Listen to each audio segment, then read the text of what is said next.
எல்லாருக்கும் வணக்கம். இன்றைக்கி என் சின்ன மகளுக்கு உடம்பு சரியில்லை, அதனால் அவங்க ஸ்கூலுக்கு போகலை.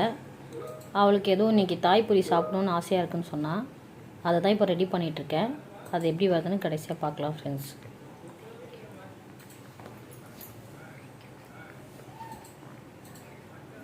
ஹாய் ஃப்ரெண்ட்ஸ், நாங்கள் உங்கள் ட்வின்ஸ் பூச்சி. இன்றைக்கி என் தங்கச்சிக்கு உடம்பு சரியில்லை, அதனால் ஸ்கூலுக்கு போகல. கமெண்ட்டில் கேட்காதீங்க. இன்றைக்கி என் தங்கச்சிக்கு தாய்ப்பொரி அம்மா ரெடி பண்ணியிருக்காங்க. இது எப்படி இருக்குன்னு கமெண்ட்டில் சொல்லுங்கள் ஃப்ரெண்ட்ஸ். முதல்ல அதுக்கு பானிபூரியை இப்படி ஓட்டை போட்டு வச்சுக்கணும். அவிச்ச உருளைக்கிழங்கு அதில் கொஞ்சம் வைக்கணும். அப்புறம் ஆனியன் கொஞ்சம் போட்டுக்கணும். அப்புறம் போட்டதுக்கப்புறம் மின்ட்டு சட்னியை கொஞ்சமாக இதில் ஊற்றிக்கணும். அப்புறம் இந்த புளி சட்னியை கொஞ்சம் ஊற்றிக்கணும்.